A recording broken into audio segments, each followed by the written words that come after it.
Okay, in this video, we are going to introduce Unit 1, Activity 5. And this is our last activity of Unit 1, and it is our last activity before the March break and our last activity before the midterm exam. So it's going to be an important one, I guess. The activity reviews how to edit and revise your work, and it specifically is going to focus on grammar and checking your grammar. Last week, you did a series of paragraphs and you did a rough draft version. This week, you're going to have to take that rough draft version and you're going to have to edit and revise it and then resubmit it for grading. I will give you feedback on your rough draft. I will start giving feedback. Anyone that submitted their rough draft by today, you will receive your feedback by tomorrow, and then you can look at what I have to say, and you can look over your own work, and there'll be a checklist that you can look at. You can make any corrections and changes, and then by this Friday, you're going to submit to me your your final draft of your series of paragraphs, and then that's going to end Unit 1 for you. So again, just to be clear, you're not writing an entirely new series of paragraphs this week. You're taking your series of paragraphs from last week, and you're editing, revising, and improving it. Okay. A couple other things I'll say before we actually get into the activity is a couple important dates. This is our last week before the March break. So next week, Monday, March 16th to Friday, March 20th, St. Michael's will be closed. So enjoy your week off. Keep in mind that the course website will still be open all of next week. So if there's any assignments that you have to catch up on, if you want to study for the midterm exam, please do that over the weekend, over the next week. You can still get onto the website. Speaking of the midterm exam, your midterm exam will be written in the cafeteria at St. Michael's at 12:45 p.m. Thursday, March 26th. So that'll be the week that you come back after the March break. I will release a midterm review with some practice questions by the ending of this week. So you can go over that review and you can go over the practice questions during the March break if you like.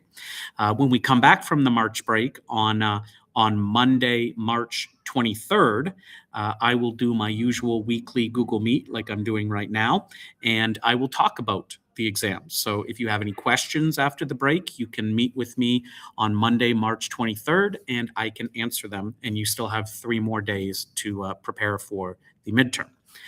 Keep in mind that the midterm will include any of the material that we've done in Unit 1. So we've done reading response questions, we've done an information paragraph, we've done all sorts of things about reading strategies, we've done a series of paragraphs.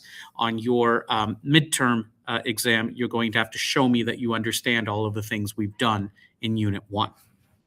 All right, with that said, let's see if we can get into Unit 1, Activity 5. All right, so in this activity, the focus is going to be on revising and editing. So the last activity in Unit 1, Activity 4, we started the writing process and we talked about coming up with a topic and brainstorming and organizing and writing a rough draft. So in this activity, we're going to take off from there. So you already have a rough draft. What do you do next? Well, you revise and you write a final draft. And so in this draft, it'll go over all of the revising and editing process. You'll see a lot of information on grammar. You're going to get a lot of discussion about spelling and grammar and punctuation and how you can improve your writing before you submit your final version of your series of paragraphs. So you're going to have a grammar review, and I'll leave this mostly with you because you can click on it and you can find little exercises and answers to make sure that you're understanding. You've got a grammar review document right here, but it's going to go over sentence fragments and verb tenses and subject-verb agreement and pronoun antecedent agreement. These are all common errors that I see in students' writings. If you continue on, there'll be spelling rules, and they'll talk about common spelling errors that teachers see. Talk about suffix rules and important details that teachers notice when students are misusing suffixes or the ending of words. And it'll talk about different rules that you have to follow when writing suffixes. Whoops. And again, you always get the show the answers, so you can take a look at the little practice questions by yourself, and you can make sure that you understand them and make sure you can get the answers. They're going to talk about pluralization rules and when to use S and when to use ES and how to use pluralization properly. And so you've got the different pluralization rules summarized in 3 categories here. We've got homophones, so words that sound the same but have different meanings. They're what we call commonly confused words. They're words that get mixed up for each other. For example, I see there, and there mixed up all the time, and I see which and weather mixed up all the time. So they're going to give you some examples, and they're going to give you some practice here. Of course, there, and there being the most famous one. They're going to talk about spelling resources and ways that you can use online dictionaries and different spelling programs to improve your spelling. And they've got some practice, some learning some commonly misspelt words here. I know that there's about 100 words in the English language that are by far the most commonly misspelt, and students misspell them over and over and over again. So if you kind of know and learn the words that are commonly misspelt, you can avoid them. Here you've got a little exercise on punctuation and a little bit of a comedy clip here from a famous show called Seinfeld, where they're going to discuss the use of the exclamation point. And then we're going to go down here and we're going to talk about commas and semicolons and apostrophes and colons and parentheses. These are all different types of punctuation that students make mistakes with. So again, you can click on each of these, you can get an explanation, and you can get examples. Again, the purpose of all of this is simply put to put in the back of your mind to double check and triple check your spelling and grammar, and making sure that you're not making grammar errors. And so we don't do a lot of grammar practice in this course. Usually you're responsible for checking your own grammar. But in this case, in this activity, we do have a lot of detail, a lot of practice, and a lot of examples that will hopefully get you to keep your eye out for these types of errors in your own writing. All right, if we keep going here, it's going to talk about editing for content, and it's going to remind you that last week you chose you chose one of 2 questions to write a rough series of paragraphs. You had to write about, in Ontario, should high school students be required to teach lessons on how to use artificial intelligence, AI, or you chose in Ontario. Or you chose in Ontario, there should be a different minimum wage for adults and students. Now, it doesn't matter to me which one of those you chose, but in order to continue here, you're going to have a rough draft on one of these 2 topics. So again, that was last week's assignment.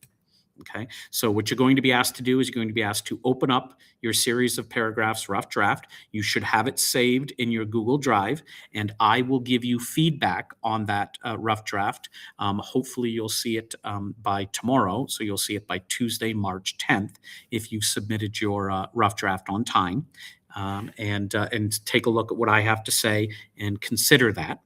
But then you're going to revise your rough draft, checking for grammar, spelling, and punctuation issues. Once you've gone through spelling, punctuation, and grammar, your next task is going to try to improve the writing itself, to try to make your sentences better, clearer, to try to make your examples that you're using stronger. So you're going to go through the introduction, the body, and the conclusion. And you're not just going to look for grammar and spelling, but you're going to look for how can I make some of these sentences better? How can I add more detail and make my my overall argument stronger? So if this is your chance to go over what you've written and to make improvements. And then you can click right here. It says series of paragraphs editing checklist.